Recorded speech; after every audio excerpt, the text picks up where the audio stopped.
and welcome to the Irish Arsenal Gooner podcast. It's Tuesday, the 2nd of August. I'd like to welcome back my regular and season ticket holder guest for another season of drama and tension, I'm sure, over the next 9 months. I'd like to welcome back Eamon Donnelly, Martin Stoneville, and of course from Northampton in the UK, English Gooner, Karen Osborne. How are you, lads? Oh, good. Okay. Evening, Jonathan. Evening, Martin. Evening, Oz. The last time I heard Oz, there was a wizard there. There's a wizard. He's our trump card for this season. Only good things can happen.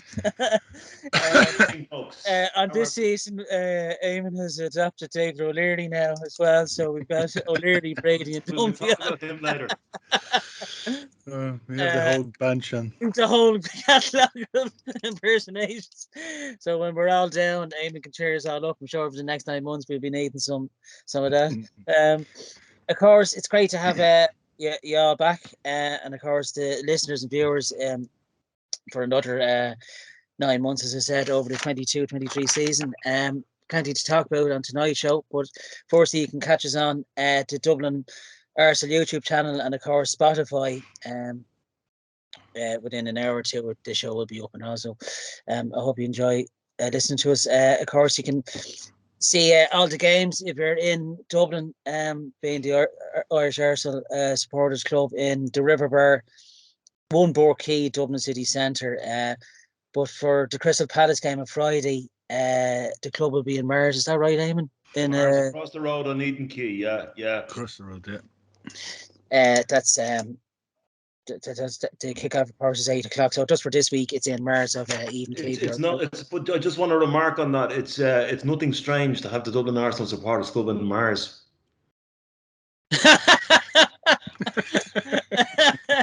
Like us all. Yeah. We're on another planet. That is about it. A different universe. This is the planet Mars where you can get drunk at half the price. Just go into Mars Bar. Yeah. Mars Bar, yeah. No, but that's where you can catch us on Friday evening. Should we go? Yeah, that's of course you can sign up as Eamon. You can sign up for the season and all. Just to say, Jonathan, we have the AGM at 6:30. Which we need to do by regulation of the administrative side of Arsenal Football Club, and those Mark Brindle, who's very good to us in fairness, who looks after the supporters clubs. So by regulation we have to have the AGM. It'd be nice if we had an attendance at it. We have an officer board ready to go forward. That needs to be ratified. Also, our ticketing policy, and I just heard the chit chat beforehand. It's getting, the tickets are getting tighter, and so we do have a ticket policy to adopt, and then we get on with them watching the game after that. So all people are welcome, and people will be entitled to register for the club on the night, Martin, I believe, yeah. Yeah, we are already open for membership online, but like the first time we can do it on match days is on Friday. So yeah, it's already good swing. So like I'm hoping for a lot of stuff. Sorry, just before we kick on as well, Martin, how much is the cost for the season for anyone signing up? Just €25. €25. That's payable on the night or online. Yeah. Payable on the night. Yeah, that's better. Make it back in drinks on the night if you want. And you can get a full refund if it all goes fits up after 90 minutes. But I'm sure the money will be locked away by then beforehand. So that's where you can catch us over the season. The River Bar, which is a really good atmosphere downstairs in it when it's hot. So that's where you can join us if you're in Dublin City Centre. Plenty to discuss tonight. Plenty of transfer news, ins and outs. Of course, we'll be previewing our fourth game of the season against Crystal Palace, which is Friday night, 8 o'clock on Sky Sports. And also we'll be paying tribute to a few people at the end as well. Terry Neal, former player and manager of the Arsenal, Ron Kinsella, who was fondly remembered in the London Arsenal Supporters Club there. He passed away there. And Maria Petri, who was another lifelong Arsenal fan there. We'll be paying our respects at the end of the show to them. I suppose we kick on to the transfer news, I suppose, first. The ins were Marquinhos from Sao Paulo Fabio Vieira came from FC Porto for 34 million. Matthew Turner came from New England Revolution for around 4.5, 5 million. Gabriel Jesus came from City, 45 million, quality signing already. And Alexander Zinchenko as well. He's going to be a nice squad player for his. He came from City as well for 32 million. The outs really that stand out that I've just taken note. Lacazette went back to his old club Lyon on a free. Of course, his contract was all but over. Guendouzi went to Marseille. Nuno Tavares went on loan to Marseille, and Austin Trusty went to Birmingham on loan. I'll come to you, Eamon, first. What do you make of the transfers? The transfers in, I suppose. First of all, are you happy with our business this summer? Well, I wouldn't look at one transfer window in isolation, Jonathan. I think you've got to look combined with last summer's transfer window. So what speaks to me, excuse me, is that the club obviously last summer had a plan, right? And that plan was to give a blood transfusion to the squad. And in a way, our achievements last season were remarkable when you consider we burnt the house down. I looked at the lineup on Stevens' day. That's Boxing Day for you, was Stevens' day in Arteta's first game in charge. And if we had our normal starting 11 that we'd expect, or some shade of the normal 11 that you'd expect, there'd only be 2 players left.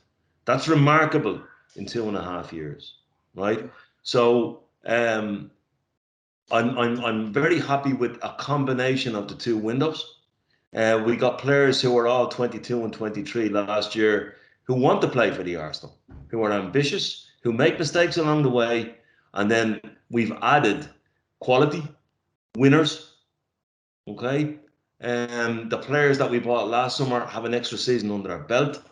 In the most atmospheric cauldron, particularly towards the end of the season, albeit we came up a bit short due to injury. We have cover in every area. So I'm really pleased. And I always said about Arteta or any manager, they've got to have 2 summers to try and address the squad issues. And I think, and I don't want this to come back and bite me on each cheek of my anal region, but I think if Man United took the same approach, they'd probably be in a better place. But they're putting out fires all over the place. We didn't put out the fires anymore. We burnt the house down. And I'm very, very pleased with the trajectory that the club is going in terms of having a vision. The proof of the pudding is in the eating. Arteta and Edu are now under pressure because they've been backed by the owners. And I just want to give a word to the owners as well, who are much maligned and sometimes rightly. It looked as if they were into a profit dip. But over the last 2 summers, they've been very supportive of the vision that the club seems to have, and I now am satisfied that the club I love, I don't support them, as I said to you. I don't support the Arsenal. I worry about them. That's different, that the club I worry about are on a trajectory that hopefully makes me have less sleepless nights. I do agree. It's the last 2 summer transfer windows have been clever business, and you can see a plan coming in place, definitely. The Jesus transfer really shows the ambition now, and I'm looking forward to seeing Fabio Vieira as well. He had the most assists, I think, in the Portuguese One league. last thing before you bring the lads in is not only the people we got, but we got them in early. Yeah, the business was done early. Jesus, do you remember the shopping trolley in 2011? Do you remember the shopping trolley in 2011 when we brought Mertesacker, Arteta, and Santos in? In one particular day at the very end of the window. That's right, yeah, I remember. You're chasing into the end of September before, we got our business done nice and early, you know. We seem to have marked them quite early on as well, I think, Carl, what do you make of our transfer business? It was really good business this summer, wasn't it? Like last year, as Eamon said. Yeah, just like now it's not just one window, is it? It's been a part of the project. I think he shored up our defence. last season. We had, like I say, we had a few bumps in the road, bit of inexperience, and I think we learned a lot from last season. But just looking at Gabriel Jesus, like there's a lot of talk when we only, we fell out of the Champions League that we weren't going to attract the type of players, and I think a lot can be said for Edu, Arteta, and how he's managed to get the caliber of player like Jesus. Because let's be honest, I think Jesus could have gone to a Champions League club. He didn't. He chose us. Same with Zinchenko. I keep looking back to January and thinking, what if we'd have signed a striker? Would we have got Champions League? But when I'm looking at Mihajlovic, Juventus didn't have a great start to there, and I look at Jesus. Jesus just seems to fit the mould for us, I think, in terms of the way we play. Zinchenko looks like he's been playing for us for years, even though he's only played a few games. He just fits straight into that team. I think he offers us depth where Kieran Tierney's sometimes not going to be available. Yeah. I think when they're both fit, I think Xhaka's going to be under a lot of pressure to perform. And I think, in fairness, he's performed pretty well in pre-season. But yeah, Marquinhos, I don't know what's going to go on too much for him. Fabio Vieira, I don't really know too much about him. I hear good things, but overall, I think the type of player we're signing, it's only positive. We've got some great players in all of a similar age, similar sort of fight, and yeah, I think we've really added some positive attack to us now. We've sorted the defence out, and now it's a fact attack. And I'll tell you what, guys, I noticed it sounds like a new signing. I'm going to sound like a cliche saying that, but Saliba coming back. Yeah. I'm sorry, he would have cost you an absolute fortune if you'd have bring in a player like him. And I think Arteta got a lot of criticism for loaning him out last season, but he's come back an absolute monster in pre-season. If he can continue to do that, he was unbelievable on Saturday. He was unbelievable. And thinking of the pressure he's under as well as a young lad to deal with that, because he's under a lot of pressure. A lot of people are watching him. They're waiting for him to make a mistake, and he hasn't done one really in pre-season. I just hope that continues at Selhurst Park on Friday. You watch that. I'll put the curse on it, but and all I'll say with Jesus is the curse of the number 9 shirts looks to be. I think he's got been I was listening to the commentary on Arsenal.com. Nigel Winterborn was on it as co-commentator, and he was saying, and you can see what he was saying. There's a bit of being right about him. He's in the right. He's in the right position all the time when the ball drops to him or it drops in the box. He seems to be he's a great reading of where it's going to end up, and we haven't had that since probably Van Persie, really, and even Henry before that. We haven't really had a striker that has that instinct, that killer instinct. Can you see Carl Saliba getting the games this season? Can you see him getting? You know what? I all thought it was going to be hard when he came back to get in that side, because I think Ben White and Gabriel have done well, but they look so comfortable together. And I'll tell you what, Ben White at right back, he's played well there. He's quite versatile. Like that, I don't know if you'd like the second half, if you recall that ball he put through to set up one of the goals was fantastic. You know what, Ben White's a player, so I think. There's got a lot of games to play this season. If anyone should be worried, I think it'd be Rob Holding, but I think he's quite happy to sit there and play the games he can, because he'll still get 20-odd games with Europa and Carabao Cup and stuff. So I think he'll still get a decent performance. And one I've not mentioned really, and I think the handling of Eddie Nketiah as well. I think that's been a great bit of business, because absolutely he's scored. I was just looking at it before I came on the call, but he scored 6 goals in pre-season. If you take away the behind closed doors, it's 2, but he scored 6 goals in pre-season. He got a hat-trick against Ipswich, 1 against Brentford, and he's got 2 in America in the Emirates Cup. So you know what, Eddie Nketiah is not a bad backup to have. And I still think there might be another striker coming in, because we've just let Balogun go on loan. Has he gone? Has he? Yeah, so he's pretty much done. So that says to me we're either looking to bring someone else in, or do we look at Martinelli as an option at the top? I don't know.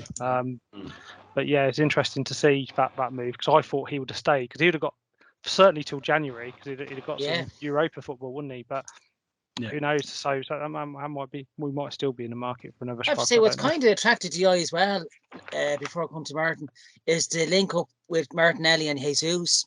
The Brazilian hasn't that ball he sent over to him was it the second half? The He just second sent goal, it. wasn't it? Yeah. That's it. Yeah, it was unbelievable. And he's done that a few times in pre-season. They've linked up quite well off each other. You know, you can see a bit of a partnership there. You know, and having Gabriel as well. There's a bit of a Brazilian thing going there. You know, so fingers crossed. That's Martin. What do you think of our transfer business this summer? Yeah, look, as you said, trust the process, and that's what we had to do. It's like building a house. When you look at the plans at the start, you look at it and say, "How the hell does that work?" We just had to do it. We had to tear it down and we had to rebuild it because before we just were fixing little leaks and things, and it didn't work.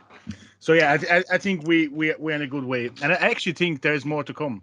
I think now we are ready for the season for the first time in 10 years. But actually now gives you a bit of freedom with a few players going out now. That even like now that it's still another month to go in the transfer window. So I think there's 2 or 3 more signings going to come in. If I'm looking at the German papers, Sane might be an option. And I think when Balogun gone, that might be actually the third striker, kind of Rafinha kind of player, which would be amazing. And again, the links with Arteta there might be something where we, actually could build on it. But yeah, beside that, like, look, we signed players, and it's not only we signed players in places where we didn't have any, we didn't sign anyone before, like strikers. We got Nketiah, which I still think is a major prospect.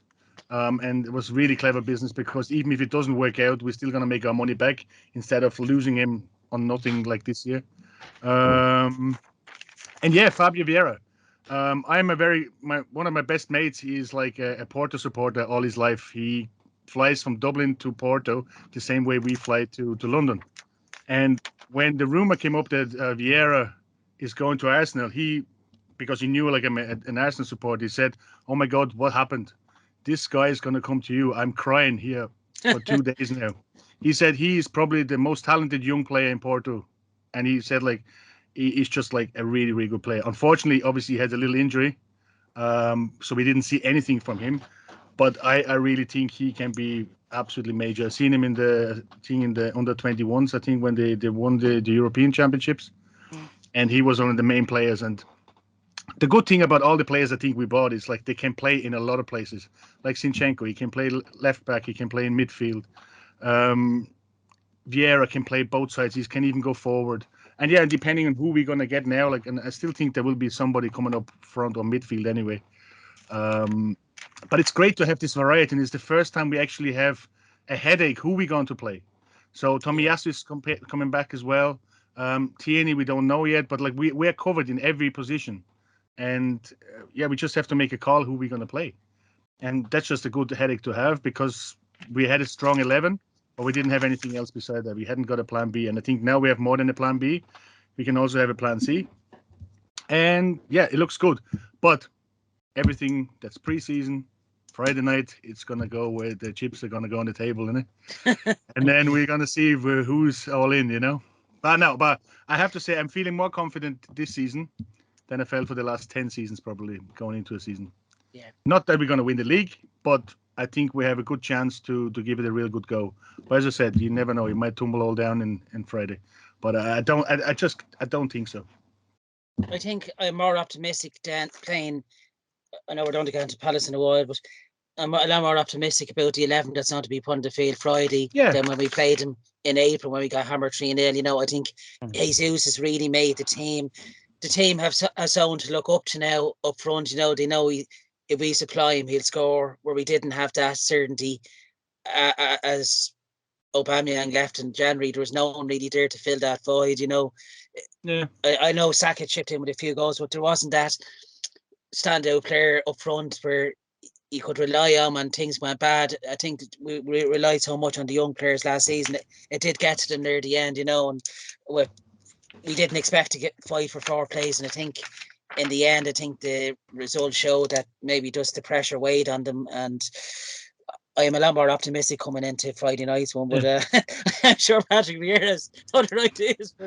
But no, I have to say that Jesus signing, I didn't expect that really at all, and we're splashing the same. It says the board are splashing the money out now. They're really just giving Edu and Arteta you pick the players you want, and we'll give you the money in the sense. I mean, but the funny thing is, we didn't even spend as much for Jesus as we did United pay for Martinez.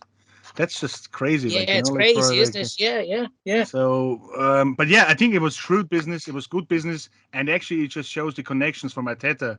What he still has with Man City, he knows the Yeah. players. He's seen who they are. You know, he has a good relationship with him, and that's why I think Sane might be something what comes in the end of the transfer window, because Yeah. he has a thing. He needs game time, Sane, because he wants to play for Germany in the World Cup. He doesn't get that game time with Munich because, like, with Mane coming in now, it's just, I read a few German papers. So he needs to improve. He needs to play. So he might be an Depends option. on what we can do with Pepe, Martin, you know? Yeah. And then it is kind of like, look, why don't we swap him? That would be a great thing. Swap him to go into Bayern. Like, you know, it wouldn't be a thing. You see, the problem there is the others mightn't want them. Yeah, that's true. But look, I don't know. Like, in fairness, like even if we keep Pepe, he might not be a bad option to have on the bench, you know, like, you know, to come on at 1 or 2 games. If he might, as I said, like we play more games this year than we did, you know, for the last couple of years. So we have 5 subs as well, which is going to be crucial, you know. And players like that, they can change a whole game. If you think 50% of the team is being, he can swap. That is just a huge amount of thing. And to be fair, I don't think with the squad we had last year, I don't even think we would have swapped 5 players because we didn't have any 5 players that could have played, like, you know. So it's going to be a complete different ball game this year. And but we have this. For me, I feel we have this depth now, and there's still a couple of things. We're getting a few players out now. Leno's gone today, so he's gone. Torreira is gone to Galatasaray. He's basically signed. So that's kind of now like what we have to get players out and. Yeah, see what's going to come in the next couple of weeks, but we are ready for the thing already. So whatever comes in is a bonus. Yeah, it's was Leno's gone, is he? I didn't hear that. Leno left. Yeah, he finished his medical today. And good luck to him. He had a great attitude, that lad. You know, great attitude. But I just want to come back on Oz's point, Carl's point there about whether we buy another striker. I think you're right, Carl. I think Eddie Nketiah, I got savaged on this very show for saying that he's going to be a superstar and he's going to score goals somewhere. And I prefer if it was with us, and he will, because he's a goal scorer, right? Yeah.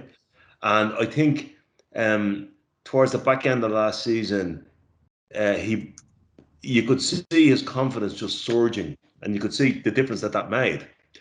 I don't think he'd have signed a new contract if we were going to sign another striker. And I think Martinelli, I think you might be right. I think Martinelli could be the third option up there. I'm not sure we'll bring anybody else in anywhere because, you know, I think it depends on what we can shift out. For example, Maitland-Niles, what do you do with him?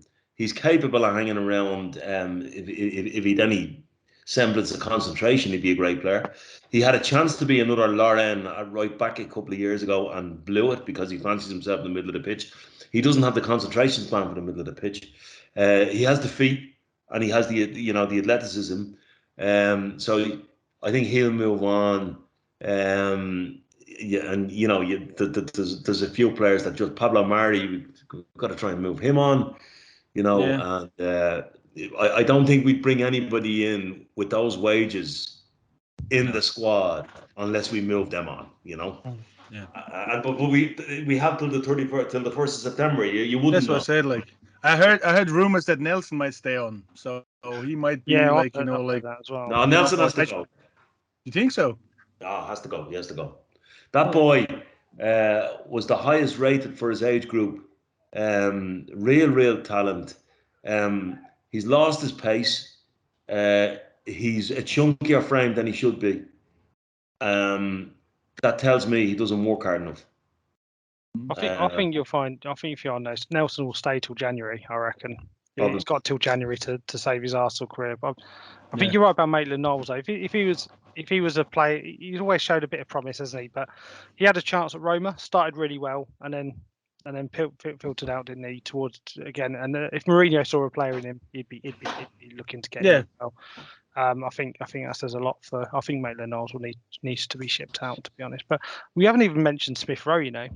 So looking at that other striker option being Martinelli, where's Smith Rowe going to fit in with all this as well? Smith Rowe was good enough to manipulate his way into that team. Be plenty of football for him. It's a great problem to have, though, right? Yeah, it's a nice headache to have, isn't it? Yeah. Yeah, no. We as I said, like we look, everything is great now. Like, and we see it's going to go down 2-3 months. Like if we get a few injuries or not, but we are definitely more compact than we were like last year. You don't have to worry, even in midfield. Like we have players now we can shift around. Well, we don't have to worry that they can't play that. Like when Tierney is injured, and somebody said to me, like, well, if you would have bought a striker in January, I still don't believe that we lost because we didn't buy a striker. I still believe that we lost because like people got injured and the people we bought to cover, like Nuno Tavares and Lokonga, couldn't cover Partey and Tierney, and that's why we lost. Our team fell apart.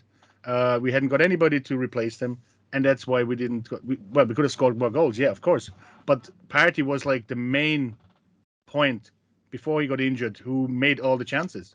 And the goals we scored, not with Lacazette or whatever, they were scored by midfielders. And we just didn't have that anymore in the last couple of games. I just think, Martin, I think you're right. I think, we were robbing Peter to pay Paul.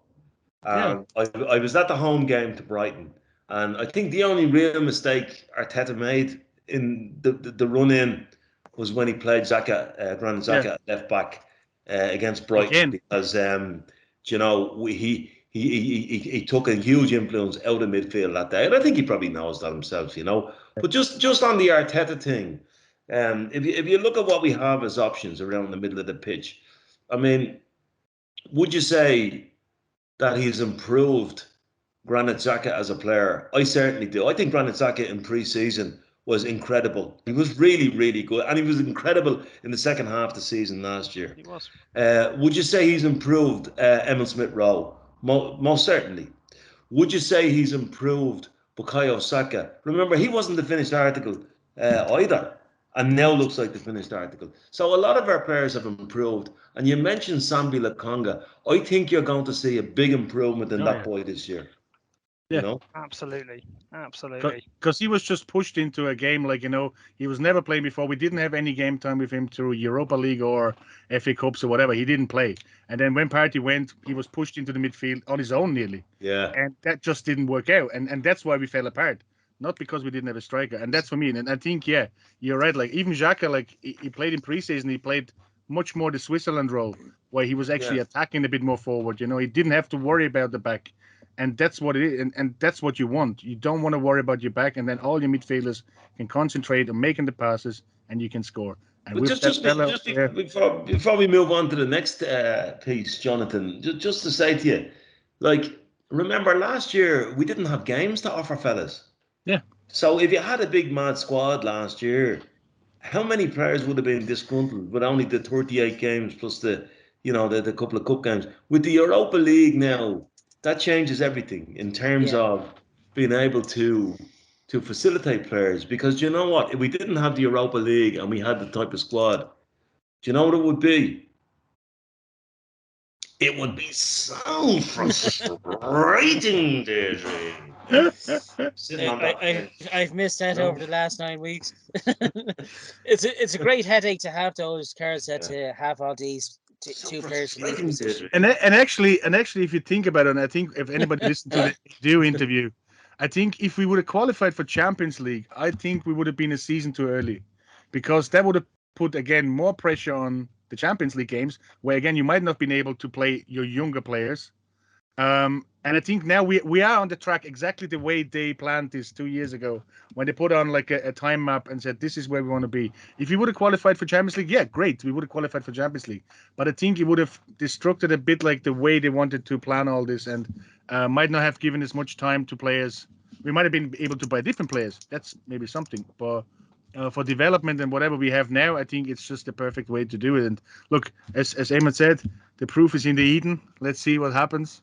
Let's come back in May 2023 and see if we're top 4 or maybe even higher. and then it's all good.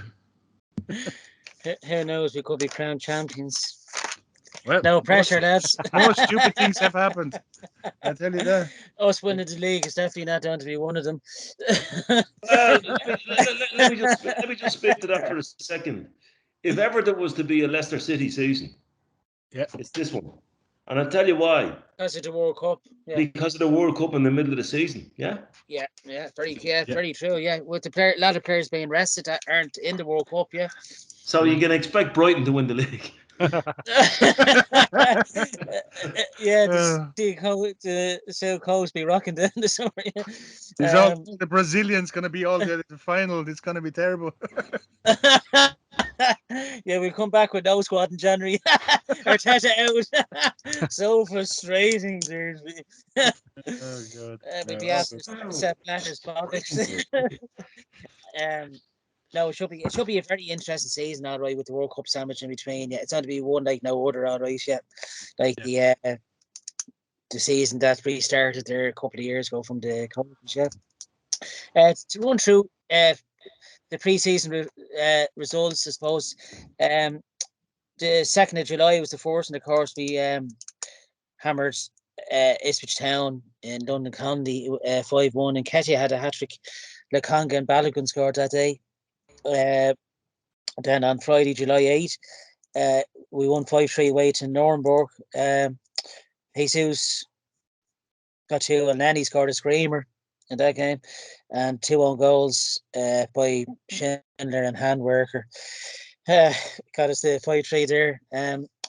Then was the US tour then, July 17th. We won 2-0 against Everton, Jesus and Saka. Thursday, July 21st, 3-1 victory over Orlando City. Martinelli and Ketia and Nelson scored there. I think that was the first time we showed off our away jersey, wasn't it, in that game? It's quite nice. Then Sunday, July 24th, the 4-0 spanking of Chelsea, which I didn't see coming. Jesus, Odegaard, Saka and Nakonga, we literally wiped them off the field, and we were really fit. We looked really fitter than them and really up for it as well.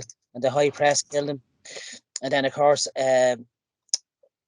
Saturday gone there, the Emirates Cup, Jesus, the 6-0 victory over Sevilla, the hat-trick for Jesus, Saka with a double, and Keshi. So all in all, a very good pre-season for us. We look fresh and we look up for us. It's the main thing. Everyone's come out firing all guns. And that brings us on to our preview of Friday's game at 8 o'clock on Sky Sports. Another game which features us. We seem to always play force for some reason. Always away. To lose. Hopefully it's not another Brentford. We all know that we're coming up against our old legend Patrick Vieira, who done quite well against us. 4 points he took off us last season. Done really well at the Emirates. 2-2 draw. Lacazette got the late equaliser first that night. And then that 3-0 in April was just didn't see that coming at all, but they deserved that as well.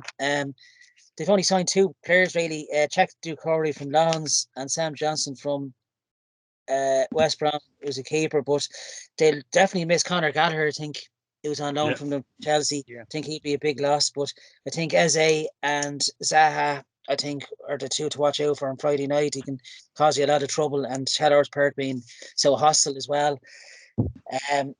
And first night of the season as well. It's ought to be, the lads really have to be up for this one. I think we will be. I can see.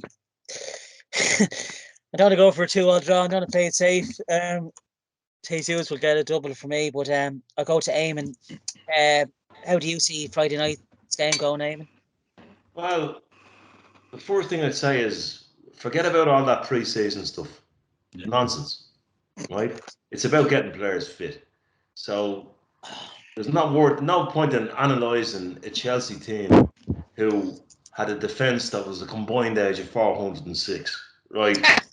They were terrible, right? If you want to analyse the Sevilla game, I think Sevilla stayed in the King's Head on the Blackstock Road, and they came to the ground directly. They were terrible. So, like, all the optimism pre-season, to me, it goes out the window. Yeah, it's just a nice train. It's better than losing the games, but it's about getting yourself conditioned. And we do look in decent condition. So that's point number one. Yeah. Point number two is the game on Friday night will be completely different, Grady. It's a different atmosphere, a different level of intensity. Palace will be up for it, as they always are at home. It's a great place to watch football, by the way, that ground, you know. It's very energetic place, you know. Yeah. And they're quite athletic, Palace, you know, and they can hurt you in that way. And they beat us the last day because they were more intense than us. They seemed to want it more than us. And if you heard Martin Odegaard's interview, he dropped in a line and said, "We've been waiting for this one for a while." Because I think that was the one game in the close to last season where we actually didn't turn up and let ourselves down. We got beat 3-0 at Spurs, and we did turn up and got absolutely pillaged by a referee. That's different. Against Palace, we just didn't turn up. We were second to all the second balls, and they just ran at us in lines that we couldn't cope with, right? And so you'd hope we'd be ready for that. But I want to sound the note of circumspection to all Arsenal fans, right? Firstly, if it goes wrong at Palace on Friday night, let's not all go on to Twitter meltdown and say Patrick Vieira should be the Arsenal manager and all of the nonsense that goes with that, right? Because for all the optimism that we've been talking about, I hate this fickleness. I mean, big teams have suffered at Selhurst. Man City have suffered there. They've suffered there. They're a very hard team to go and play against in their own ground. However, I like what I've seen in what you can judge of pre-season. I like the players that we have. We have better players than they have. And if we are intense enough and at it, and, we don't get too much bad luck, like the Black Plague or botulism outbreak in the camp, or monkeypox or any of that type of stuff, like we got last season with COVID, I think we'll cope with them, Jonathan. And I think I think we could come away with a 2 or 3-1 victory.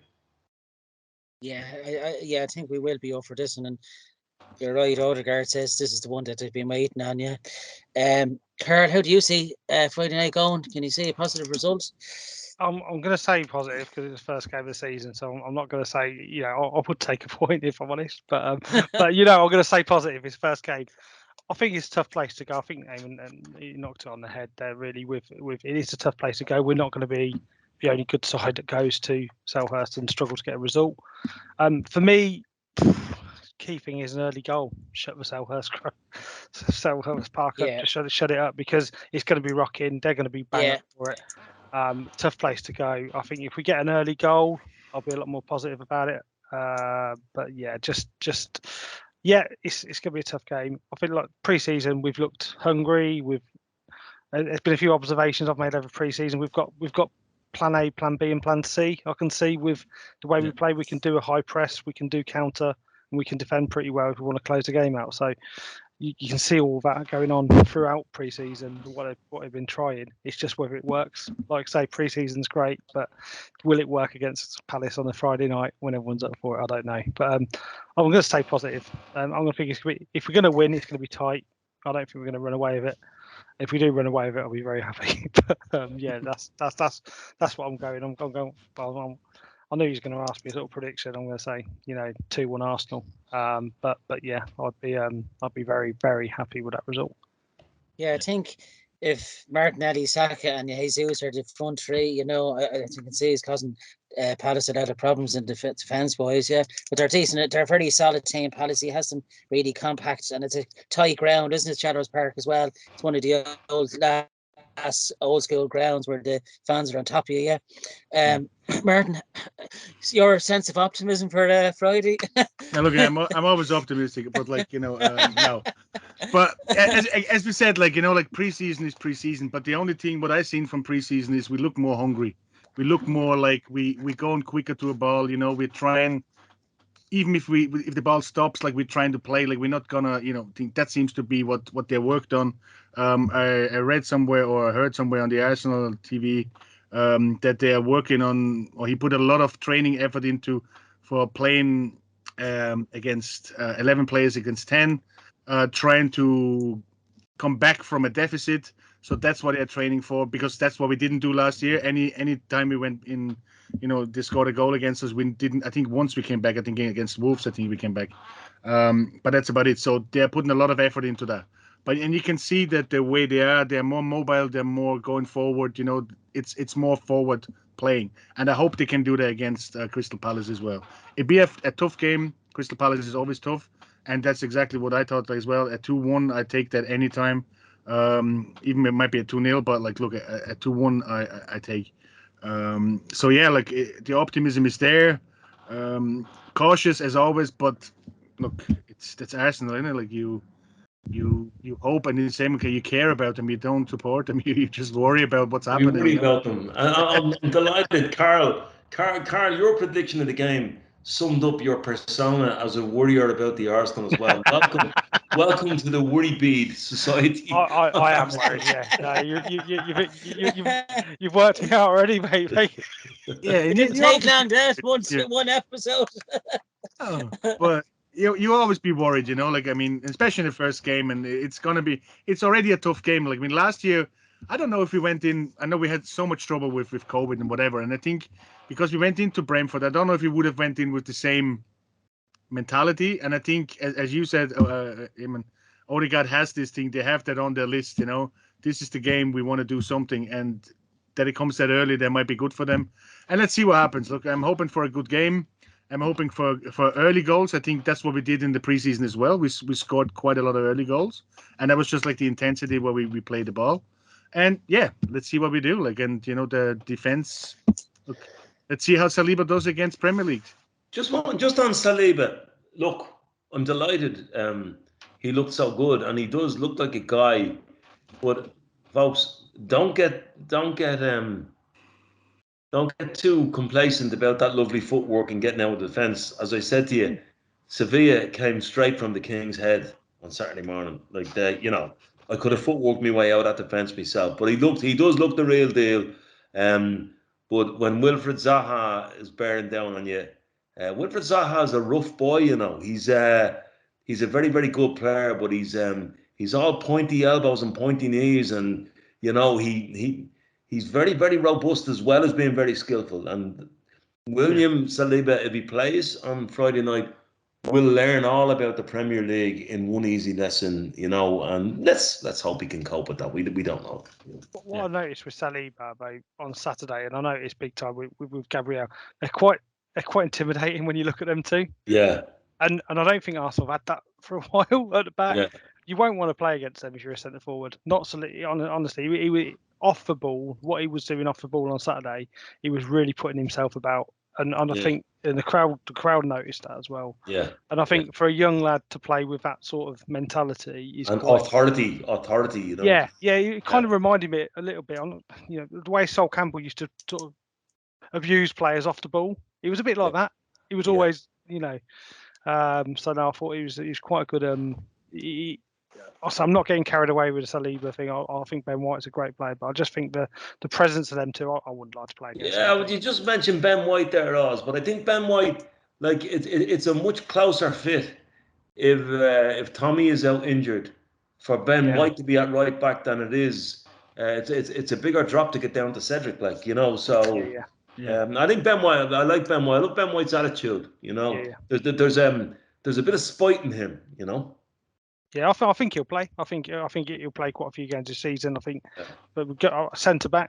I don't know so much, but he can play centre midfield, can he, Ben White?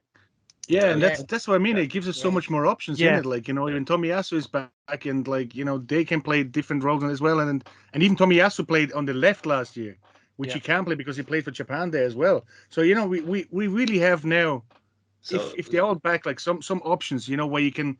And as somebody said, we're not as predictable anymore as we were last season. Exactly. Before, and that's my predicted lineup. Yeah. My predicted lineup now, because we're so versatile. Martinelli in goal. Saka. We can do it all. It's the Dutch model. When the Dutch forget about Ten Hag, you know. Rush We're all over keepers. the place. We're all Rush over this. keepers. Just have a rush keeper. Yes. They were actually talking about this. I don't know if anybody's seen the podcast with Crouch and Ramsdale, where they were talking about like, you know, what's needed now on a keeper in the new game, and they said like they're actually putting this into play that the keeper is actually, like as you said, a rush keeper, you know, because the keepers have to be so technical now. They have to be good on their feet. They have to be technical, whatever they do. So they're actually playing in training. They're playing a rush keeper, like, you know, not that it's going to happen in the game, but it just shows you how like the position of a keeper actually changed, and what you have to bring to the game now. And I think that's Leno's downfall. He doesn't have that technical ability to play. And let's see how it does in Fulham. I wish him all the best anyway. But Aaron Ramsdale, the Staffordshire Perlo, as they call him. Yeah, exactly. I think Leno will look really good at Fulham because he's very good when he's busy. You know. Yeah, we'll be busy. Yeah. Hopefully against us, he'll be really busy. Yeah, he was a top pro, wasn't he, when he was with us? Yeah, 120 He was great. He was games. And again, he needs to move because he wants to play in the World Cup. At least want to be Yeah. sitting on the bench, you know. Yeah. Because if he doesn't get games, he's not going to go anywhere. I think the standout game really was the 1-0 at Villa, wasn't it? In March, that was his only game. He sat on the bench right up from August, and he made a great save from a free kick near the end, and his reaction, he still had passion. Yeah, he really great time for his attitude, first class, you know. Yeah, absolutely. It's just for Ramsdale, but I have to say that's definitely the best bit of business for last year. 30 odd million, but definitely a few thing to know. But there's the course of the show. Probably have a stinker all season. Well, I tell you what, Aaron Ramsdale needs to improve on the second half of the season. Let me tell you that. He did. He's a bit of a downer, but he did dip from February onwards, you know. Yeah. I think his heart is in the right place, you know. Well, I hope so, because otherwise he wouldn't have passed the medical, Jonathan. In Turner we trust, lads. Well, that is the only kind of thing what I have to say. Like, it's kind of like, you know, if anything happens to the keeper, I know we were talking about Turner. He didn't really impress me as much as I would have thought. I hoped for, you know. So yeah, let's keep all fingers crossed, like, you know, that he stays fit there, Ramsdale. Just like to say, we had a bit of banter on the WhatsApp group, myself and Eamon, I think a couple of weeks ago. I was joking about Arteta out, and he says, "Is he injured?" Is he injured? Yeah. There's another option in midfield. Yeah. Oh God. No, I think we can all say we are optimistic compared to that Brentford game last year. One appeal, Jonathan. Sorry. When this frigging thing starts on Amazon, right, on Thursday, would people just see it for what it is? It's Hollywood. And let's not be analysing. Oh, do you see him doing this? Do you see him doing that? Do you see him doing the other? Camera, It's just, you know, it's chewing gum TV. So that's just that's my contribution in advance of the entire season's podcast. Leave it alone. Watch it just for entertainment, because that's all it is. Yeah. It's great to see his passion, though, from the clips I've seen that they let out. His passion is really, you know, you can see bits of Guardiola in him. He's really intense, isn't he? Like, one thing I can say, like, I mean, I watched the Spurs one, and it does give you a good bit of insight of like what's actually going on in the football club, whatever it is, like the way they cut it together and the way the drama is, and beside that. But it does show you a little bit more about like how managers have to deal with players, how managers actually getting the message across.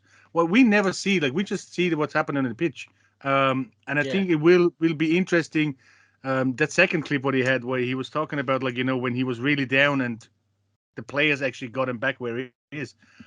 Look, as you say, like, it's made for Hollywood as such, you know. They cut pieces out, they put different things into different sequences where it might not fit properly. But yeah, it'd be an interesting insight to what Arsenal Football Club is like inside, I think. I'd be inclined to watch that with drink on me. Oh yeah, and just see it for what it is. Is there any other way to watch Arsenal? It's a bit of public house talk. You know. I think the advert there when Arteta give that speech though, straight after it they're walking out against Norwich. So I hope that speech weren't wasted on a 1-0 win at Norwich because that game was terrible. so I think I'm just hoping that was bad editing because if he gives a speech like that before Norwich at home, mate, I'm sorry, something's wrong. He needs to be giving that against United at home, not Norwich at home. I'll tell you what, Carol. What I learned about the Tottenham one, the one thing I took from that was that Dele Alli's IQ is in the minus. Like he was going around offering jelly babies to Eric Dyer because Dyer had a goal in match to get him. You want a jelly baby, Eric? You know what I mean? Like this is what you're dealing with, So just ignore. Do not have any slot on your show, Jonathan, for analysis of the All or Nothing documentary, please. To be honest, this podcast should be called All or Nothing week on week because everything is thrown out the pram. I thought we were going to do a prediction of who's going to have an argument on the next episode. So can we not do that? Yeah, we can. Honoring the people who passed away, unfortunately, and Maria, obviously, as I said, like the club itself, like. What they went, to actually honor her, it's just really good to see. They had in the club shop, I think they had her jersey on one of the mannequins, and look, it is great to see. And coming back to that as well is it's great to see as well about the women winning the European Championships, and with 4 Gooners in it, which is good to say as well and it's just gonna make the football stronger for the women in England and even in Ireland and everywhere, I presume. The North London derbies. I think they've sold out lower tier. Yeah. So it's talking about opening the upper tier as well. It's gonna go stronger and stronger, and which is good to see. Even in Ireland, the spillover, the Ireland-Finland game, which is gonna be a really important game for Ireland, it was sold out in 20 minutes, which is phenomenal. It's great. And it just shows when you put a little bit of effort into it, and you put a bit of marketing on it, it works. So long may it last. Yeah, no, definitely. You said that, I don't know, do we have anything else to talk about? It's just the tributes there to Maria Petrie, Ron Kingston, Terry Neal, and there's a lad in the supporters club, Tony McGuire mentioned to be Tommy. Tommy, I can't say I met him. I probably did see him at some point. I know Tommy, would you like to say anything, Eamon? I didn't know Tommy well, but he was one of the old school guys that was there for many years, and I just heard the sad news on you recently, Jonathan. But a stalwart, and that definitely worth a tribute and a mention.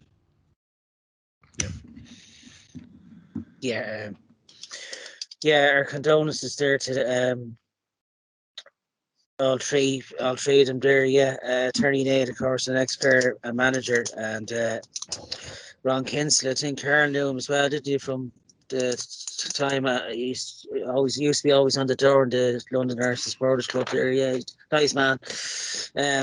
And we send our condolences there to all three of them.